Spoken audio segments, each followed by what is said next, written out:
I'm going to go live here in 3 seconds. 4, 3, 2, 1. Good morning, everybody. My name is Carl Slicer. This program this morning is a three-part series on business referrals 101. Missy has joined the meeting. Missy has joined the meeting. Come on in, Missy. Good morning. The boat is big enough, and we've got Candace and Lynn, and I was waiting on a couple of others, Nick Bartos and Aaron Brady, who are trying to get back towards the. I still do my ambassador thing, believe it or not. I'm always trying to make sure that people understand that the business chamber is still working, just not as noisy with the COVID going on. There are some, but you girls have been doing a great job with going out on those showcases. I saw that one the other day from is that a new owner of the painting up there? Yeah, if I could, this is Candace, for those of you that can't see me because I'm on my phone, but I'm the acting, you might say, volunteer executive director right now is my official title. Mm-hmm. And I've been with this chamber 28 years. And of course, this is like nothing any of us have ever seen before. And Missy Smith, who is my coworker, came to us at the beginning of COVID, but has 18 years in sales and doing events. So she just went right to work immediately with coming up with these brilliant ideas. And I guess being a little bit claustrophobic, she said, I've got to get out of this office or out of my house. And she started going to businesses and taking pictures and doing literal virtual showcases and putting them on the website, putting them on the business's website, on our Facebook page. And we have gotten the most rave reviews for that. I think that as a Chamber of Commerce, Carl, you mentioned that we're a little quieter now. We have to learn how to work totally differently than we ever did before. This is a new experience. So it's almost a good thing when you bring new people on that don't know the way it worked before, because what we're doing now is working, and it's blowing people's minds that have been in the industry as long as I have, that what we're doing is working so well. So having said that, I think that as far as a referral goes, a referral to us would be someone that is looking to virtually, and I hope Nick does join us because he will really understand the value of this, to virtually showcase their business. And if you want to know what we're talking about, go to the Chamber's website and you can see all of the businesses that have had a virtual showcase. Zonners did him a world of good, Zonners Clothier in Vernon. Wellington Pizza, people are still talking about it. So there's a number of them, and they just worked fantastic for us. So a great referral for us would be someone that's looking to virtually showcase their business. If they're not a member, they can be a member for $1 a day, and it's a great way to market your business. Candace, what's the phone number at the chamber again, please? 860-872-0587. Great. Thank you. And you can contact the chamber there and or leave a message and someone will get back to you. Yeah. I think that young people and veterans are always a calling for us business owners that have been in the business a long time. And I've, when it rains, it pours. Over my years in business, which is 25 years this year, I've had a number of people that I've mentored, and it goes up and down. I like to do one at a time. Right now, I got to pick and choose because I got 3 that all of a sudden came out of the woodwork from in the last month. 2 are brand new. 17-year-old Ryan is in high school. 20-year-old Allie, who graduated Rockville High and specialized in the agricultural. And I'm trying to have her focus on the love for her agricultural. And then the third person is a gentleman who graduated Rockville High, I think in 1990. And he was a big football player up there who has his own contractor's business. And I'm trying to get him to be a little more quiet, as I would call it, in the respect of the type of business that he's doing. He's trying to pick up 3 things that fell on the floor, and when he bends over, 5 fall out of the basket.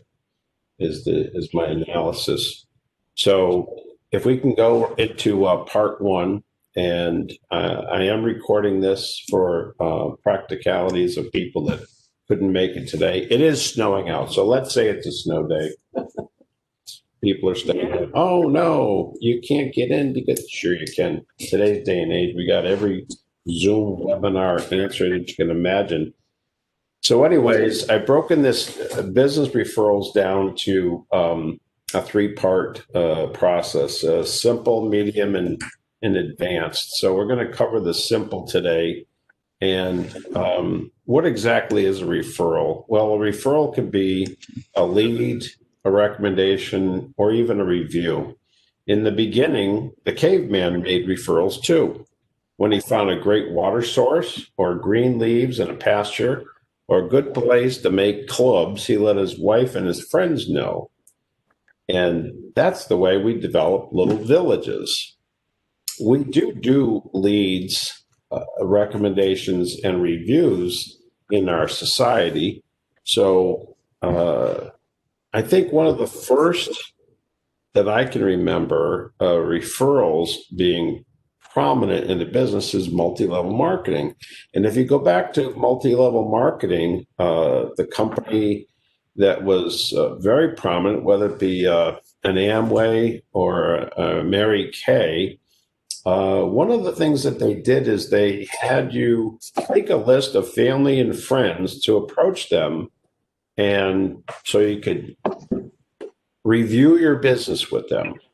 And what this did is it forced the new business owner to talk about his or her business and get recommendations in the process, perhaps in the way that you present and speak, or a better way would be to present a product rather than showing somebody a catalog. Features, sell the sizzle is something that they tell you, particularly in a restaurant. You know, when you look at the menu, you want a steak. How do you want it done? You want it with onions or not? What do you want it on, sides or fries or so forth and so on? We can go anywhere these days and buy a steak, but it's the ambiance and the people that you're dealing with that make that particular place special. So this is kind of like basic training for people in multi-level marketing, and it helped them working with families and friends to review and get very little or rejection so that they could build confidence. Number 2, when I'm into referrals, it doesn't matter what kind of product, because I don't like all products up there. There are some products I love, and others like, yeah, okay. But I have to understand what makes the product inside of that business. And if I understand what that raw product is, then I'm a better person to recommend the person selling the product or the service. And passive referrals are something that starts with Yelp is a good one, where people write recommendations, on places like restaurants. I constantly am leaving reviews for my clients on the Better Business Bureau. And I also put into a plug on Google My Business. And there's one other that I use a lot, particularly when I'm focusing on a very high specialty, and that is LinkedIn. And I love giving a three-part referral because it helps identify things that make this person stand out. I'll give an example. I recommend a gentleman by the name of Steve Pedno. Steve is a CPA here in Connecticut. Okay, fine. That's like saying, where can I find a steak? Well, go to any restaurant. And there's a lot of CPAs around. Why do I love recommending Steve? Well, Steve specializes in embezzlement. Embezzlement is something that goes hand in hand with my line of business when it comes to background checks. So when we're protecting clients from potential harm, whether it be hiring somebody with a DWI, or maybe they have a felony or an assault, we're protecting not only the business as a whole, we're also protecting employees in that business as well. So embezzlement is the process of removing funds from a location that does not belong to you. I can tell you stories about Steve and his antics over the years. He has spoken in public about 300 times over the years, and he has become such an expert that he teaches class at UConn, as well as he's been known to teach classes even for the Connecticut Department of Revenue. So that's a very specialized area. And if you think about it, if you meet 100 people in the next week or so, how many of those 100 people would need Steve's services? Well, that's probably not even 1 in 100, but still, because he is so highly specialized, I do keep that in mind. Reverse that, and let's say if we go back to the referrals that you're giving out for families and friends in that so-called passive sense, a doctor. Almost every one of you has recommended a doctor to a friend or a family. I'll give you an example. My wife last year, it's been about a year now, needed some serious back surgery. And we took recommendations from several people, and we went in and interviewed and saw the surgeon that she needed. We loved the recommendations. We really clicked with the person as well, the surgeon as well as his APRN. They had fantastic reviews. And as a result of that referral, Carol's back surgery was $175,000 through the insurance company with Connecticut. So that was a substantial referral that somebody made to us. And A, yes, we do remember who that person was that referred. And B, we have probably referred that doctor out 3 times in the last year to people. Women have a particular episode with bone and calcium. And this particular surgeon told Carol that it's not a matter of if this happens where calcium density becomes a problem, it's when. So he was trying to emphasize on how to stay on top of it, stay in front of it. So that experience myself I have also reiterated to several people over the years to make sure that your bone density and calcium issues are addressed as we get older. So that to me is kind of like a passive referral. It's not something that you're always like you get it today and then you act on it, as opposed to you've heard somebody talk about this person and a month later you go, oh yeah, that's Dr. So-and-so, and I'm gonna give them a call because Sally recommended them. So what we're trying to train you is to be more active.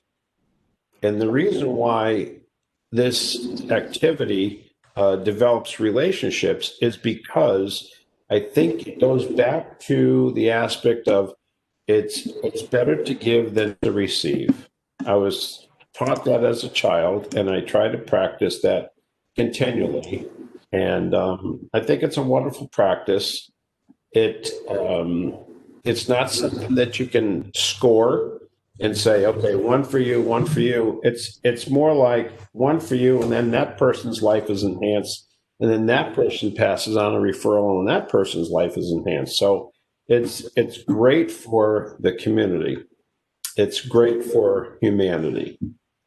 So as we scroll down here a little further, I want to get into great referrals. Great referrals come in small packages. Like I discussed here, recommending a doctor to a loved one is a great referral. A great referral is when a referral is made and it has an impact over and over and over. Somebody can say, go to Bob's Pizza, pick up a Wellington Pizza is a great place. Go to Wellington Pizza. And Wellington Pizza may get, a sale out of that. Yeah, that's fantastic. But I'm talking about more like the fact that when I walk into a place like Ellington Pizza, and I on a Thursday afternoon, I'll count the boxes that are in the kitchen area because they're getting ready for Thursday night's business. Thursday night is one of your busier nights for pizza. The reason why I count them is because I'm curious as to the aspect of how many they might be selling. In this case, it's about 200. They don't assemble the boxes just so they can have them assembled. They have them ready so that they can act upon them and ship them up the door. Now, when it comes to understanding a pizza restaurant, the pizza industry says that Super Bowl is the busiest day of the year for pizza. Domino's sells an average of 2 million pizzas that day, which is 40% more than their average Sunday. So what am I getting at here? I go to that owner and I say, what makes a great referral to you? Well, it might be the fact that I've got a gas plumber in my back pocket, guy by the name of Craig. He lives on Orchard Street, and he works specifically on gas and propane. And the fact is that this pizza owner could change over from electricity for his ovens to natural gas. And I'm going to give him that recommendation on Craig so that he can come in and Craig can discuss with him what natural gas plumbing can do for him as opposed to paying that electric bill that's out of sight. At this point, I want to make sure I don't ignore the crowd here. I want to make sure I take any questions or points of interest. Anybody have any questions so far? No. No? Missy, are you in there?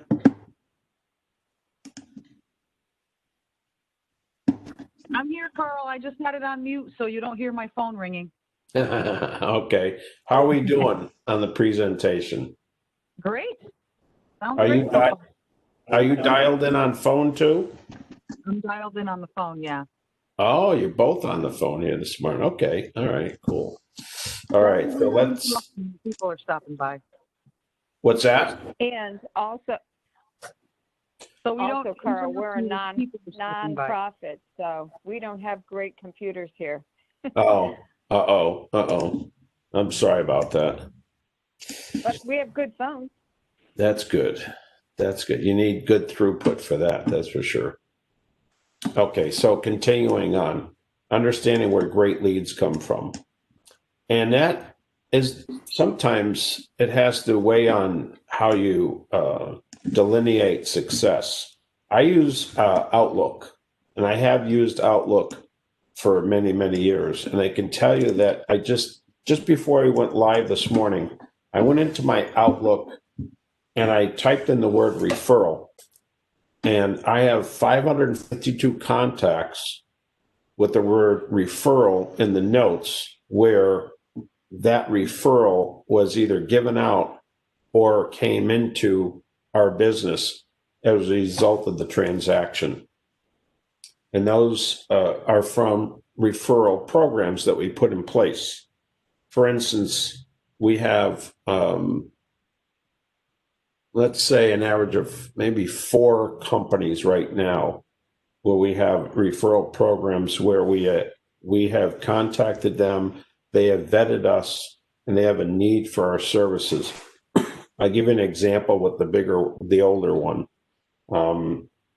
If you remember, years ago, we got snow on Halloween night, and it took out half the state of Connecticut for about a week to 10 days. Power was lost.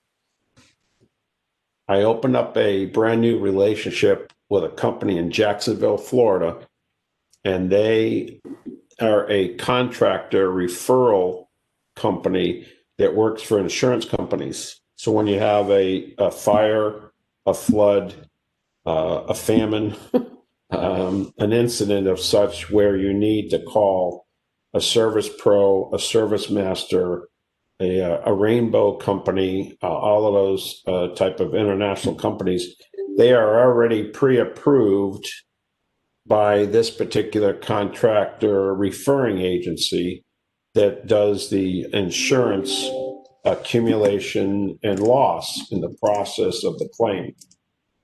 When they recommend that, let's say there's a fire in the home and it has to be rebuilt, they're turning around and recommending 2 or 3 companies in the area that have been vetted and will be able to handle that rebuild and the approximate cost of what they're estimating the loss is. So our part of that puzzle is to do the background checks for those contractors that need to be vetted, because everybody that's going on site, now consider this, you have a loss in your home, and the insurance company recommends a company that you've never heard of before, and they show up at your door with 6, 7, or 8 people, and they're going to be tramping around either outside and inside the house, whatever the case may be. It's all of a sudden pretty personal, and it becomes scary for some people to understand who exactly is coming through here. Our company provides the background checks on all of those people, and not only have they been vetted, but they're also wearing a badge to identify who they are, and the fact that the background check cleared is in part why they got the badge as well. So if you've got 7 people there from this service company that's on our list, that's from the insurance company recommendation, and they got the badge, all 7 badges mean all 7 people cleared the background checks for a variety of things, whether it be felonies, sex offender, identification process, sanctions, as well as different states that they have lived in. All of those things are being done. So what happened on Halloween that day, we were turned on, and we were starting to get phone calls from that referring company for service of background checks of these companies. And we were able to provide that service, even though we were smack in the middle of trying to uncover. They never knew that we got inundated with the snow, what we did, because we're a little company and we wanted these referrals so bad. We figured out a way to keep the power on, keep the lights on, and keep the communications going. And like clockwork, we never dropped a stitch. So that's where that list of 552 referrals come from. These are a number of companies that have called us, that were referred to us, as well as comments back of companies where we referred. The other part in the great referrals is I maintain a list of services provided based on the type of business the person is giving.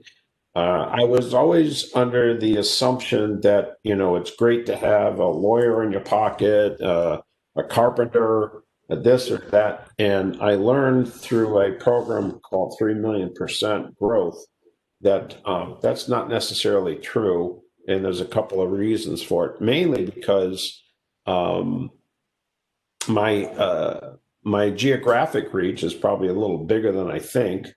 And number two, I've learned that over the years that just one answer is not always uh, the great answer for that person receiving, because sometimes there's personality issues. Some people get a bad feeling right off the bat that they're not getting along with the person, or maybe they had a bad day and they started the conversation wrong. So what we do is we maintain a list of industries, and we have three people, typically three or more businesses that we will have available to give the recipient and say, hey, listen, do you have anybody in mind? Who do you like, as an electrician in my area? Who do you know that does alarm systems? Who do you know that can take care of my car? And not only is my recommendation a great mechanic, but he's certified through the GM industry, and he was offered a job to be a troubleshooter in a region for all Cadillac dealerships. So that's one of my top-notch service techs that I love recommending and handing out to others. Success is not always what we measure success with. Is not always the process that we think is 1 + 1 equals 2. And I'll give you an example that a great batting average for Babe Ruth, his lifetime average was .342. Now, what exactly does that mean? What that means is his success in batting, whether it be a base or a home run or a grand slam, whatever, his average was 342 times out of 1,000. So if you break that down to a percentage, that's 34% of the time. If you flip that around, that's about 66% of the time he's not making any goal or any moving forward. That to me is a lot. But as human beings, a 400 average is stellar, and these baseball players are making big bucks on batting a 400, which again, 60% of the time, there's nothing happening. So the reason why I point that out is because just because you hand out one referral does not mean it's going to A, come to fruition right away, B, always be the fantastic success that you think it should be, or C, sometimes it takes longer for that connection to develop.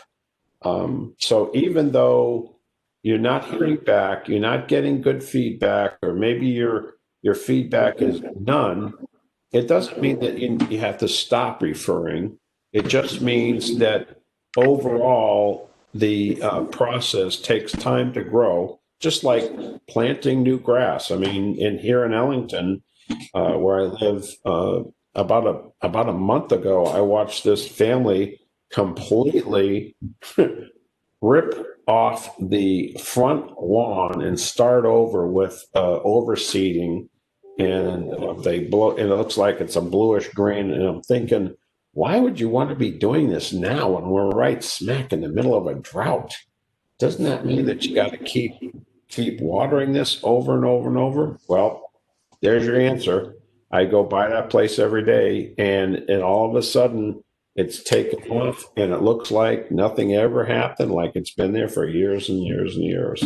So again, the Great Referrals program comes in small packages, but it also can come back to you in affirmation in small packages too of success. When people come back and say, you know what, that was a great referral you gave me, and we really appreciate that. The point that I'm making here is a lot of people don't want to give referrals because they feel that if it turns out to be wrong, they're going to look bad.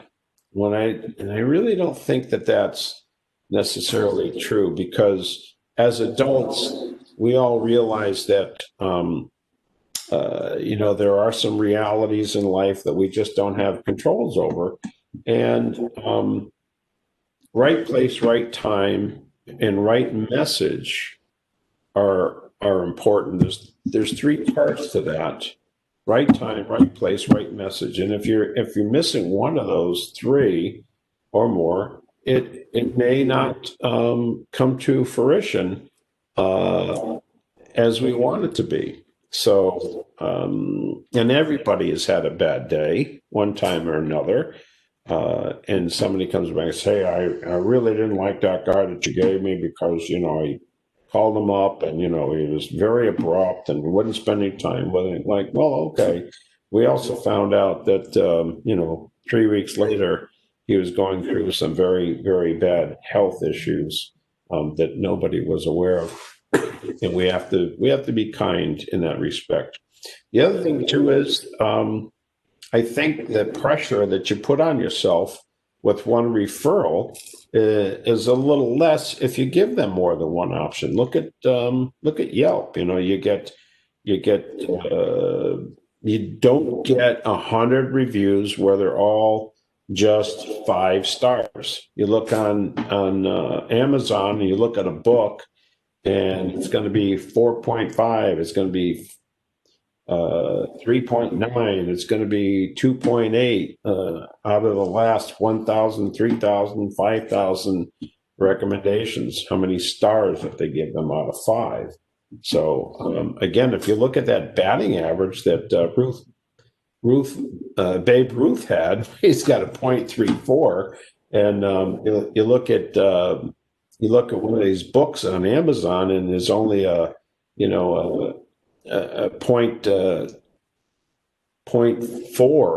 You multiply that times 2, and that's 80%.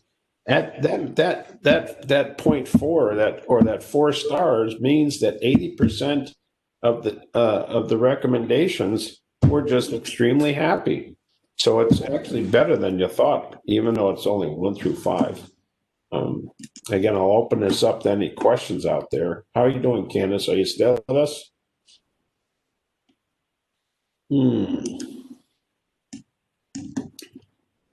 How you doing, Lynn? Good, good. Am I Hello, I covering have a good points question. here? I have a question for you. Go ahead.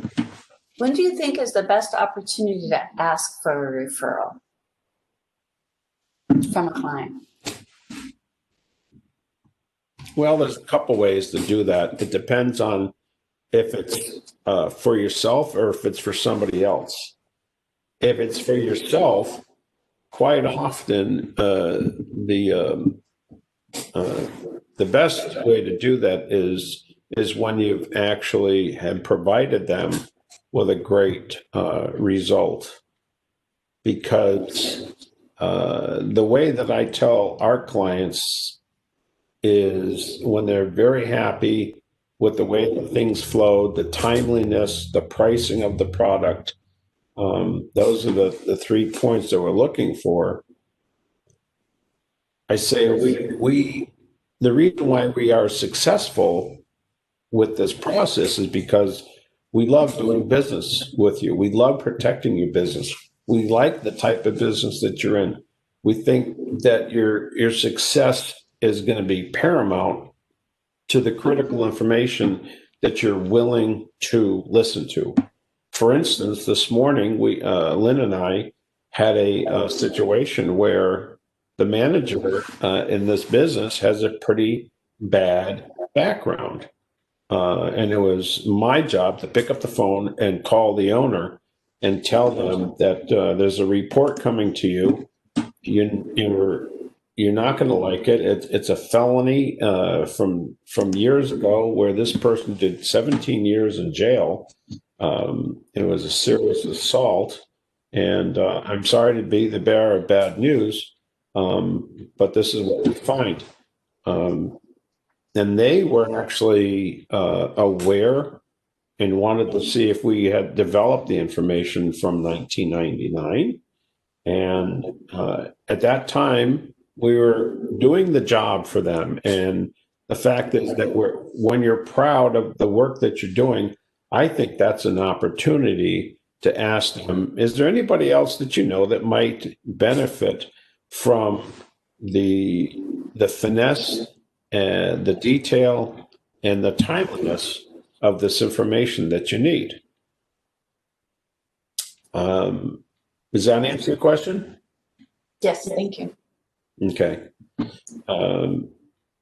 Alan Weiss, one of my favorite authors, always talks about when clients open up a business, they should be asking for business in three respects. Number one, they should be selling them the product that they initially sold them to. Number two, they should be upgrading and making them aware of other products available. And number three, they should be asking for referrals as a result of the successful relationship that business owner has and has provided. And I do believe that that's a great practice.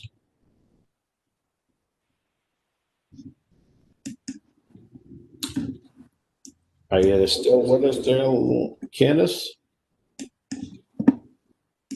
We're both here. We're just on mute. Oh, Yes, okay. sir. I'm calling you back. So All right. I had come up to use my computer.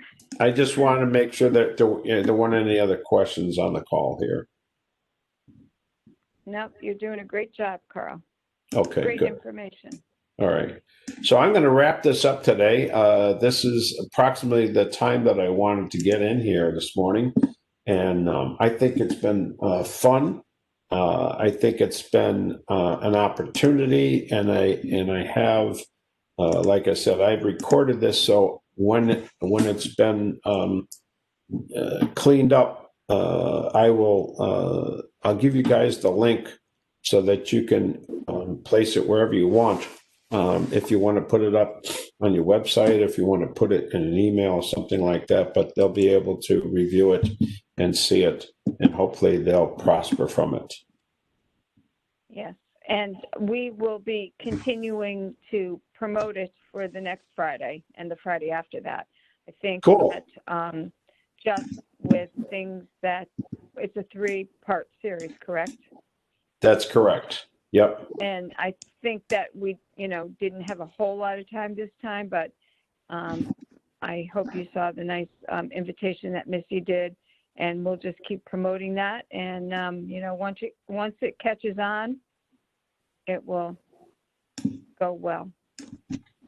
Wonderful. And I do appreciate that. I hope you guys are going to get something out of this morning. Thank you. All righty. Everybody have a great day, and we'll talk to you all again soon. Thank you. Thank you Okay, so much. take care. Take care. Bye. Have a good day. Missy. Has left the meeting. A participant has left the meeting.